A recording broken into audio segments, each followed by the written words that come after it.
1943년 2월 14일 아우슈비츠 비르케나우 수용소 10동에서 형광등이 윙윙거렸다.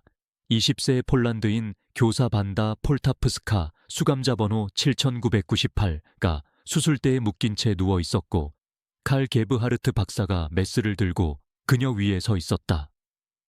관찰 유리 너머로 아이지 파르벤의 제약회사 대표들이 메모를 하며 이익률을 계산하고 있었다. 사흘 전 의사들은 의도적으로 나무 부스러기와 유리 조각이 섞인 박테리아로 그녀의 다리를 감염시켰다. 이제 그들은 실험용 약물이 그녀를 구할 수 있는지 확인할 참이었다. 실패할 경우 그녀의 죽음을 기록하고 다음 실험 대상으로 넘어갈 계획이었다. 블록 10에서 벌어진 일은 뉘른베르크 재판에서 밝혀지지 않았다. 1990년대에야 완전한 기록이 공개되었을 때 실험 자체보다 더 충격적인 사실이 드러났다. 연합국 정부와 제약회사들이 그 데이터를 계속 활용해 왔으며 고문을 통해 얻어낸 연구로 전후 의학을 구축해 왔다는 것이다. 의료기관들이 50년간 묻어둔 진실을 폭로하기 전에 좋아요와 구독 부탁드립니다. 여러분의 지원은 권력기관들이 지우려 했던 진실을 밝혀내는 데 도움이 됩니다. 다음으로 조사해야 할 기관을 댓글로 남겨주세요. 1943년까지 나치 의학 실험은 수용소 네트워크 전반에 체계화되었습니다. 아우슈비츠의 10동과 라벤스부리크의 30동은 의학 실험실로 기능했으며 제약사들은 실험 대상자 1명당 3에서 4 라이히스마르크를 지불했습니다. 실험용 동물보다 저렴한 금액이었습니다. 아이지 파르벤, 바이엘, 웨스트가 약물 시험을 후원했습니다. 대학들은 학술적 감독을 제공했습니다. 제국 보건국은 연구 프로그램을 조정했습니다. 여성 수감자들이 특히 표적이 되었다. 그들의 몸은 불임수술법, 생식실험, 외과적 기법을 동시에 시험할 수 있었다. 장기 연구를 위해 남성 수감자들보다 더 오래 생존시킬 수 있었다. 전 시스템에서 약 7천에서 10,000명의 수감자, 대부분 여성과 엄격한 과학적 절차에 따라 윤리위원회, 자금 지원 제안서, 동료 평가까지 갖춘 실험의 인간 실험 대상이 되었다. 완다 폴타프스카는 1921년 폴란드 루블린에서 태어났다. 18살에 의학을 공부하며 소아과 의사가 되는 꿈을 꾸었다. 그녀는 4가지 언어를 구사했고 시를 썼다. 나치가 침공했을 때 그녀는 가톨릭 저항 운동에 가담해 유대인 가족을 숨겨주고 지하신문을 배포했다. 1941년 2월 그녀는 유대인 아이에게 위조 신분증을 제공한 혐의로 게슈타포에 체포되었다. 그녀가 라벤스부리크 강제 수용소에 도착했을 때 20살이었다. 수용소 의사들은 정기적으로 선별 작업을 진행했지만 가스실을 위한 것은 아니었다. 그들은 젊고 교육을 받았으며 건강한 여성을 찾았다지는 건 가치 있었다. 교육받은 수감자들은 증상을 정확히 설명할 수 있어 실험 데이터를 더 유용하게 만들었기 때문이다. 완다는 몇 주 만에 선발되었다. 경비원들은 그녀에게 의료 치료를 위해 이송된다고 말했다. 10동안은 모든 것이 임상적으로 보였습니다.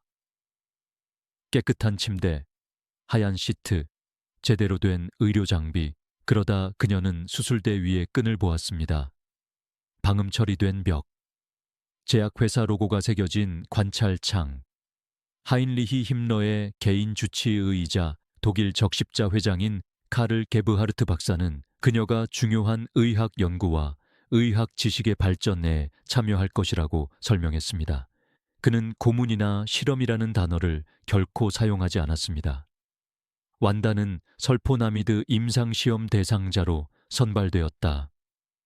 의사들은 의도적으로 그녀의 다리에 세균을 감염시킨 후 신종 항생제가 감염을 치료할 수 있는지 시험할 계획이었다. 목표는 독일 군인들을 위한 효과적인 치료법을 찾는 것이었다. 그 대가는 그녀의 비명으로 측정될 것이다. 수년 후 그녀는 감염으로 경련을 일으키는 동안 게브하르트 박사가 기록을 남기고 약효가 유망해 보일 때마다 유리 너머 제약사 대표들이 고개를 끄덕이는 모습을 기억하게 될 것이다. 실험은 외과적 정밀함으로 시작되었다. 의사들은 완다의 다리에 절개를 가했다. 치유가 아닌 상처를 만들기 위해서였다. 그들은 세균을 주입했다. 연쇄상구균, 가스궤저균. 전장 상황을 재현하기 위해 나무 파편, 유리 조각, 흙에 적신천을 추가했다. 그런 다음 그들은 기다렸다. 완다의 열은 몇 시간 만에 치솟았다. 감염은 퍼져 살을 검게 부풀게 만들었다. 고통은 불길이 다리 속을 태워먹는 듯했다. 간호사들은 매시간 그녀의 천을 기록했다. 의사들은 감염 진행 과정을 사진으로 남겼다. 치료는 없었다. 아직은. 먼저 치료하지 않은 감염이 얼마나 빨리 죽음을 부르는지 기록해야 했다. 수감자들이 죽음의 문턱에 다다랐을 때만 의사들은 실험용 약물을 투여했다. 때로는 효과가 있었다. 종종 그렇지 않았다. 약물이 실패하면 의사들은 사망 시간을 기록하고 시신을 촬영하고 내부 손상을 확인하기 위해 부검을 실시한 뒤 시신을 처리했다. 새로운 수감자가 그녀의 자리를 대신해 수술대에 올랐다 완다는 첫 감염에서 살아남았다. 그녀의 다리는 완전히 낫지 못했다. 이후 70년 동안 그녀는 절뚝거리며 걸어야 했다. 그녀에게 가해진 행위의 물리적 증거로 부인하거나 무시할 수 없는 것이었다. 그러나 설포나미드 실험은 시작에 불과했다. 이는 무작위적인 잔혹함이 아니었다. 모든 실험은 엄격한 프로토콜을 따랐다. 각 시술 전 의사들은 세균 배양액, 수술 도구, 실험용 약물 등 재료 요청서를 작성했다. 시술 후에는 감염률, 약물 효능, 사망 또는 회복 소요 시간 등 상세 보고서를 제출했다. IG 파르벤 대표들은 주간 회의에 참석해 결과를 보고받았다. 그들은 시험할 신약 물질을 가져왔고 프로토콜 수정을 제안했으며 유망한 연구 성과를 보인 의사들에게 보너스를 지급했다. 의학적 고문이 계약서, 납품물, 성과 지표까지 갖춘 비즈니스 거래로 변모한 것이다. 전후 발견된 기록들은 그 규모를 드러냈다. 라벤스부리크 수용소만 해도 86명 이상의 여성이 설포나미드 실험을 받았다. 그중 74명에 대한 상세한 의료 기록이 남아 있었다. 이 문서들이 끔찍한 이유는 그 내용이 아니라 그 내용을 기술하는 방식 때문이다. 임상적 언어, 정확한 측정값, 고통에 대한 냉정한 관찰, 게브하르트 박사가 작성한 한 보고서는 이렇게 기록했다.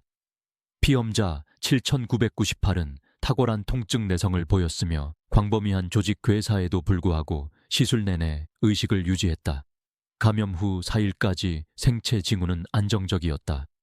5일차 약물 투여는 중간 정도의 효과를 보였다. 피험자는 생존했으나 하지에 영구적 손상을 입었다. 피험자 7,998은 완다 폴타프스카였다. 그 영구적 손상은 남은 생에 매일 고통을 안겨줄 달이었다. 이 임상적 언어는 목적을 달성했다. 여성을 번호가 매겨진 피험자로 전락시키고 고문을 의학 용어로 기술함으로써 의사들은 심리적 거리를 창출했다. 그들은 사람을 해치는 것이 아니라 연구를 수행하는 것이었다. 언어 자체가 비인간화의 도구가 된 것이다. 10번 블록에는 각각 이전보다 더 끔찍한 다수의 연구 프로그램이 진행되었다. 칼 클라우베르크 박사는 수술 없이도 자궁에 부식성 화학 물질을 주입해 여성을 불임시키는 방법을 개발했다. 여성들은 부인과 검진을 받는다고 들은 뒤 극심한 통증과 영구적 불임을 유발하는 물질 주사를 맞았다. 클라우베르크는 10분 이내에 여성 불임 시술이 가능하다고 기록하며 꼼꼼히 기록을 남겼다. 그의 목표는 점령지 전역에서 대규모로 적용 가능한 방법을 개발하는 것이었다. 생존자들은 주사액을 액체 불에 비유했다. 다수는 심각한 감염에 걸렸고 일부는 합병증으로 사망했다. 생존자들은 영구적 불임 상태로 남았으며 의학으로 위장된 시술로 인해 신체적 변형을 겪었다. 라벤스부리크 수용소에서는 의사들이 재생을 시험하고 이식 기술을 연구하기 위해 수감자들의 다리에서 뼈와 근육 일부를 제거했다. 그들은 다리를 깊게 절개하고 때로는 뼈 전체를 제거한 후 신체가 치유되는지 관찰했다. 대부분의 수감자들은 심각한 감염을 일으켰다. 다수에게 다리 절단이 필요했으며 일부는 쇼크나 폐혈증으로 사망했다. 이것들은 전장의 응급처치가 아니었다. 이것들은 건강한 수감자들을 대상으로 수행된 선택적 실험으로 독일 군인들을 위한 외과 기술을 발전시키기 위해 고안된 것이었다. 수감자들의 다리는 예비 부품처럼, 그들의 몸은 외과 실습용 인형처럼 취급되었다. IG 파르베는 시장 출시 전 신약 시험을 위해 수용소 수감자들을 이용했다. 실험적 마취제는 통증 억제 효과를 측정하기 위해 시험되었고, 신형 항생제는 인위적으로 유발된 감염에 대해 시험되었다. 심지어 화장품, 피부크림, 염색약, 마저 부작용을 확인하기 위해 수감자들에게 시험되었다. 특히 기괴한 프로그램 중 하나는 통증 내성 실험이었다.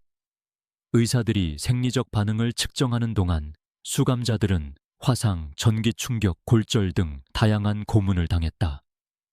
목표는 전장 의료 개선을 위한 인간 통증 역치 파악이었다. 그러나 이 연구는 치료 목적이 전혀 없었다. 과학으로 위장한 고문이었다. 그러나 이러한 기록된 공포조차도 더 끔찍한 것, 문서 기록이 전혀 남지 않은 실험들을 가리고 있었다. 생존자들은 공식 기록되지 않은 절차들에 대해 증언했다. 강간으로 임신하게 된 여성들은 태아 발달 연구를 위해 다양한 임신 단계에서 실험적 낙태를 당했다. 질병 진행을 관찰하기 위해 수감자들에게 암세포를 주입했다. 생식 능력과 장기 기능에 미치는 영향을 시험하기 위해 여성들을 방사선에 노출시켰다. 쌍둥이 실험으로 악명 높은 요제프 맹겔레 박사 역시 블록 10에서 완전히 기록되지 않은 연구를 수행했다. 생존자들은 그의 실험실로 끌려간 여성들이 돌아오지 않았다고 증언했다. 다른 이들은 영구적으로 변해 돌아왔다. 말을 할 수 없게 되었고 눈빛은 공허했으며 뇌나 척추 수술을 암시하는 수술 흉터가 몸에 새겨져 있었다. 가장 소름 끼치는 점은 권위 있는 의료기관들의 관여였다. 카이저 비렐름 연구소는 자금 지원과 학술적 감독을 제공했다. 베를린 대학교는 연구 보조를 위해 박사과정 학생들을 파견했다. 제약회사들은 특정 프로그램을 후원했다. 이는 변두리 과학이 아니었다. 윤리적 제약 없이 운영된 주류 의학이었다. 여성들이 시술을 거부하거나 저항하면 잔혹한 대응이 이어졌다. 일부는 구타로 굴복시켰고 다른 이들은 즉각적인 처형으로 위협했다. 소수는 본보기로 삼아 다른 수감자들 앞에서 공개적으로 고문하며 불복종의 대가를 보여주었다. 재판 문서에서 이름이 삭제된 한 생존자는 불임 수술을 거부한 여성이 마취 없이 시술받는 동안 4명의 간호사에게 제압당하는 장면을 목격했다고 증언했다. 그녀의 비명은 10동 전체에 몇 시간 동안 메아리 쳤다. 메시지는 분명했다. 내 몸은 더 이상 내 것이 아니다. 모든 임상 보고서 뒤에, 모든 데이터 포인트 뒤에, 모든 성공적인 실험 뒤에는 비명이 기록되지 않은 여성, 이름이 숫자로 축소된 여성, 의학 용어에 의해 인간성이 지워진 여성이 있었다. 생존자들은 평생 신체적, 정신적 상처를 안고 살아야 했다. 완다 폴타프스카의 다리는 제대로 낫지 않았다. 그녀는 70년 동안 절뚝거리며 걸었다. 다른 생존자들은 불임 상태가 되어 꿈꾸던 가족을 가질 수 없었다. 일부는 의도적으로 몸에 주입된 박테리아로 만성 감염을 앓았다. 많은 이들이 수술대 악몽에 시달리며 오늘날 심각한 PTSD로 인식되는 고통을 겪었다. 그러나 가장 잔혹한 운명은 해방 이후 찾아온 침묵이었다. 1945년 연합군이 수용소를 해방했을 때 의학 실험은 즉시 전쟁 범죄로 인정되지 않았다. 초점은 가스실, 집단 무덤, 명백한 공포에 맞춰졌다.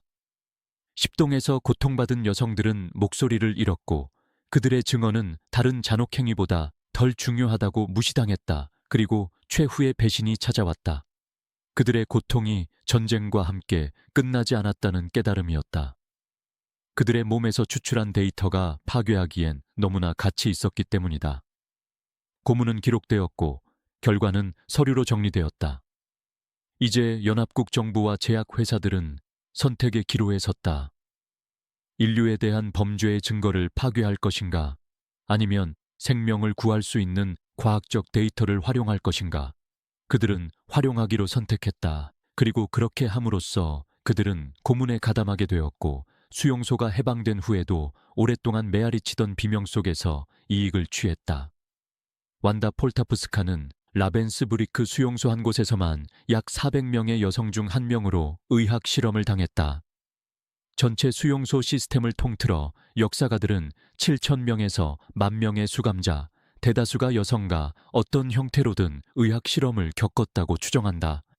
연합군이 접근하면서 많은 기록이 파괴되었기에 실제 숫자는 영원히 알 수 없다. 그러나 남아있는 기록들은 충격적인 이야기를 전한다. 이 실험들은 소수의 가학적인 의사들이 저지른 고립된 사건이 아니었다. 수십 명의 의사, 수백 명의 지원 인력, 주요 제약 회사들이 연루된 조직적인 프로그램이었다. 이 체계는 의사들이 특정 실험을 위해 특정 유형의 수감자를 요청하면 수용소 관리부가 이를 제공할 정도로 체계화되어 있었다. 특정 신체적 특징을 가진 젊은 여성들, 특정 임신 단계의 여성들, 유전학 연구를 위한 쌍둥이들. 수용소들은 그들을 파괴할 실험별로 분류된 인간 실험 대상들의 목록이 되어버렸다. 1946년 뉘른베르크 의사 재판이 시작되었을 때 검찰은 딜레마에 직면했다. 의학 실험에 대한 증거는 압도적이었지만 그 증거는 나치 의사들뿐만 아니라 유사한 방법을 사용한 연합국 연구자들을 포함한 전체 의료계 전체를 연루시켰다. 재판은 23명의 피고인에 초점을 맞췄지만 수용소 실험에 참여한 수백 명의 의사들은 기소되지 않았다. 많은 이들은 독일 대학과 병원에서 권위 있는 직위로 복귀했다. 일부는 전문성을 인정받아 미국과 소련 정보기관에 영입되기도 했다. 칼 게브하르트 박사는 1948년 처형되었으나 그의 연구 자료는 보존되었다. 칼 클라우베르크 박사는 수감되었다가 1955년 석방되어 잠시 의료 활동을 재개했으나 대중의 항의로 재구속되었다. 불임 실험을 수행한 호르스트 쇠만 박사는 아프리카로 도피해 수년간 의술을 행하다가 결국 송환되었다. 실험에 가담한 수십 명의 다른 의사들은 의료계에 존경받는 일원으로 생을 마감했다. 그들은 논문을 발표했고 새 의사를 양성했으며 영예와 상을 받았다. 흰 가운은 어떤 법적 변호보다 그들을 더 잘 보호했다. 그들의 연구는 사라지지 않았다. 압수되어 기밀로 분류된 후 조용히 전후 의학 지식에 통합되었다. 여기서 이야기는 가장 어두운 전환점을 맞이한다. 실험 데이터는 파괴되지 않았다. 연합군은 연구 파일을 압수했고 그들이 발견한 것은 고문을 통해 얻어낸 과학적으로 가치 있는 정보였다. 군 연구진은 윤리적 딜레마에 직면했다. 수감자들을 얼음물에 잠기게 하여 사망에 이르게 한 저천증 실험은 다른 어디에서도 존재하지 않던 인간의 추위 내성 데이터를 제공했다.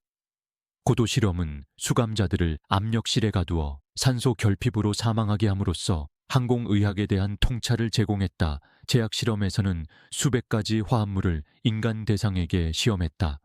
기밀회의에서 조용히 결정이 내려졌다. 데이터는 보존되어 활용될 것이다.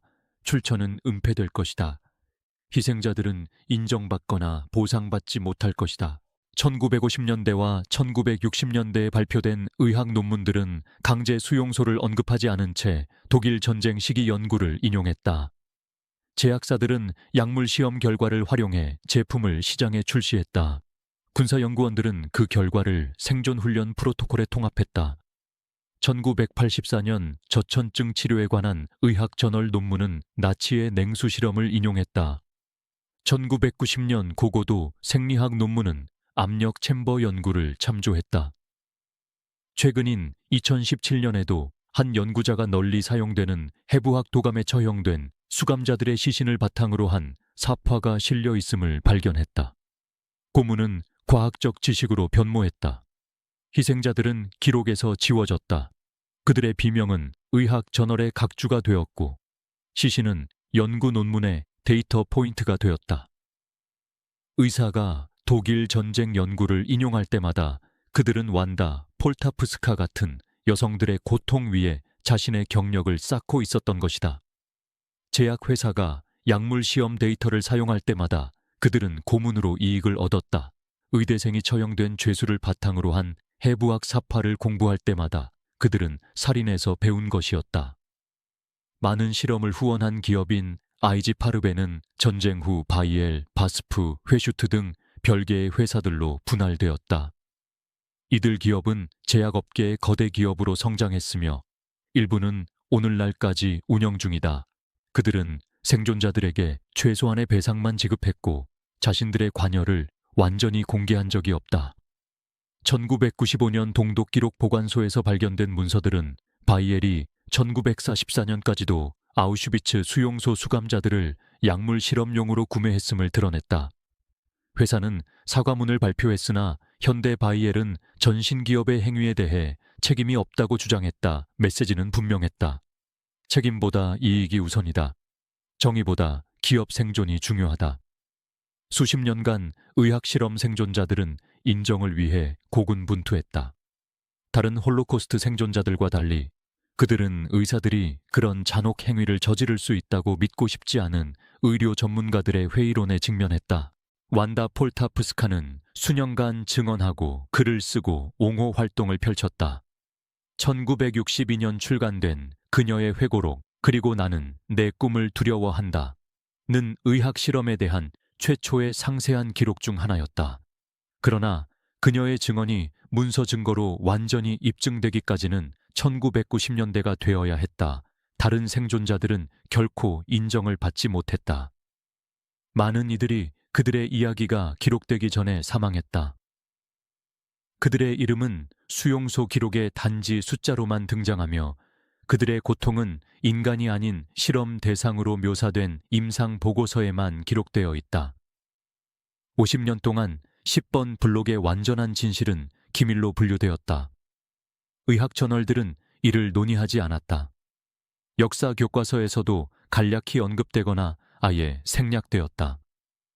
초점은 여전히 가스실과 집단 총살 같은 이해하기 쉬운 공포에 맞춰져 있었으며 이는 의료계 자체를 연루시키지 않았다. 생존자들이 목소리를 내려 할 때면 종종 무시당했다 완다. 폴타프스카의 초기 증언은 의사들에 의해 의문을 제기받았는데 그들은 그런 실험이 일어날 수 없었으며 의료 윤리가 이를 막았을 것이라고 주장했다. 인지 부조화가 너무 컸다. 치유자가 어떻게 고문자가 될 수 있단 말인가? 수천 페이지에 달하는 증거로 입증된 답은 간단했다. 이념이 윤리를 대체하고 효율성이 공감을 대체하며 인간이 인간 이하로 분류될 때 의학은 무기가 되었다. 흰 가운은 악으로부터 보호하지 못했다. 오히려 악을 은폐하는 방패가 되었다. 나치 의학 실험의 이야기는 단순한 역사적 공포가 아니다. 과학이 윤리적 제약 없이 작동할 때, 효율성이 인간성보다 중시될 때, 권력자가 특정 사람들을 희생양으로 지정할 수 있을 때 어떤 일이 벌어지는지에 대한 경고다. 고문에서 추출된 데이터는 여전히 의학기록 보관소에 존재한다. 일부는 1980년대까지도 연구 논문에서 인용되었다. 이를 사용해야 하는지, 악을 통해 얻은 지식이 선을 위해 쓰일 수 있는지라는 질문은 여전히 해결되지 않았다. 수감자 실험으로 이익을 얻은 제약사들은 현재 세계 의학을 지배하는 기업으로 성장했다. 그들은 사과하고 배상금을 지급하며 개혁을 약속했다. 그러나 근본적인 의무는 남아있다. 부분적으로 고문을 기반으로 세워진 기관이 그 기원을 완전히 씻어낼 수 있을까? 1947년 제정된 뉘른베르크 강령은 인간 실험에 대한 윤리적 기준을 제시했다. 사전 동의, 철회 권리, 실험이 사회의 이익이 되어야 한다는 요구사항, 이 원칙들은 현대의학 윤리의 기초를 이룬다. 그러나 이 강령은 사후 대응적이지 사전 예방적이지 않았다. 의사들이 스스로를 규제할 수 없다는 사실이 입증되었기에 존재하게 된 것이다.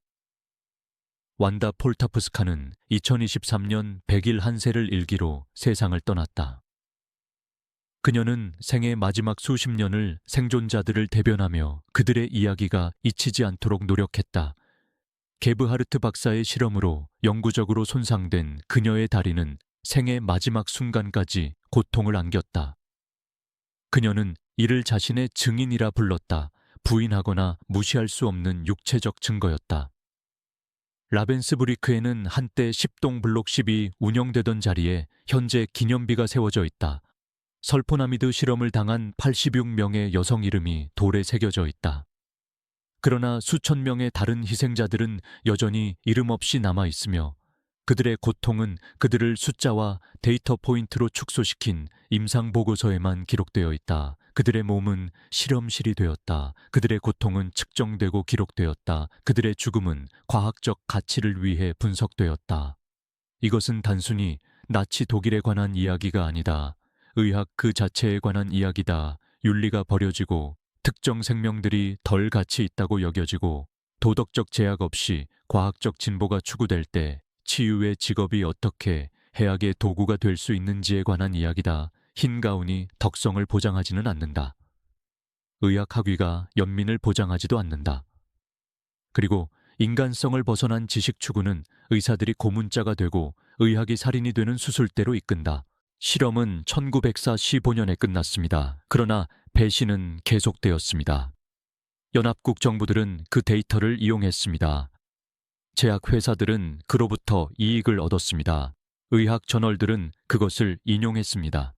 대학들은 그것을 가르쳤습니다. 50년 동안 희생자들을 기려야 할 의료계는 오히려 그들의 이야기를 묻어버렸습니다. 그들의 고통을 이용하면서 그들의 이름을 지워버렸습니다. 이 역사를 함께 목격해 주셔서 감사합니다. 이 이야기가 여러분의 의료 윤리와 제도적 책임에 대한 믿음을 깨뜨렸다면 그 목적은 달성된 것입니다. 이 영상에 좋아요를 누르고 구독해 주세요. 여러분의 지원이 강력한 기관들이 묻어버리려 했던 역사를 계속해서 밝혀내는 데 도움이 됩니다. 댓글로 어떤 존경받는 직업군의 어두운 비밀을 조사해 주길 바라는지 알려주세요. 의학만이 피 묻은 손길을 가진 유일한 분야가 아니기 때문입니다. 이 영상을 공유해 주세요. 내용이 보기 편해서가 아니라 잊어버리는 대안은 10동에서 고통받은 모든 여성, 실험실이 된 모든 수감자, 이름이 지워진 모든 희생자를 모욕하는 일이기 때문입니다. 가장 큰 범죄는 의사들이 저지른 행위만이 아니었습니다. 의료계가 그 후 행한 일, 데이터를 이용하고 가해자를 보호하며 피해자를 침묵시킨 행위, 이 바로 가장 큰 범죄였습니다. 실험은 1945년에 끝났습니다. 배신은 계속되고 있습니다.